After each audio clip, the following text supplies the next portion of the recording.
Hola, hola, ¿qué tal? ¿Cómo están? Muy buenas noches con cada uno de ustedes. En esta oportunidad estamos presentando Bueno con Orquesta, versión 5. Voy a reseñar la investigación, la metodología, cómo se ha trabajado, ¿no?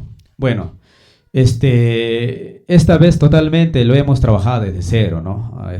Creando los tracks de arpegio en diferentes notas, eh, eh, al oído, ¿no? A pulso se podría decir. Y en sí, por experiencia les digo, los mejores creadores de sí son los mismos teclados, ¿no? Tal vez los softwares sí son de apoyo, básicamente.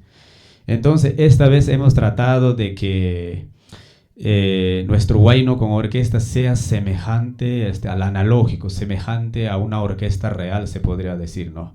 En otras palabras, hemos trasladado una orquesta real, de la vida real, a un teclado. Hemos tratado de armar por canales, ¿no? Y por, como se podría decir, por tracks. Entonces, nos ha tomado meses de investigación y todo, ¿no?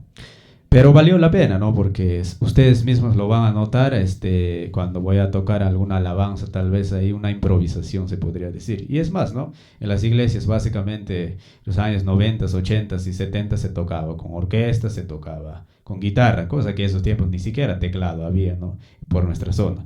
Entonces, asimismo, hemos tratado de simular un huayno con orquesta, parte sierra de Ancash, parte sierra norte de Lima y parte sierra de Huánuco, ¿no? Que tocan casi similares, ¿no? Hasta inclusive en las fiestas costumbristas, en las tradiciones que existen en nuestros pueblos, caseríos, se podría decir. Bueno, voy a pasar a improvisar alguna melodía cualquiera y dice así. Samples Palger, paquete set Yamaha, Casio, Corpe A y Medley.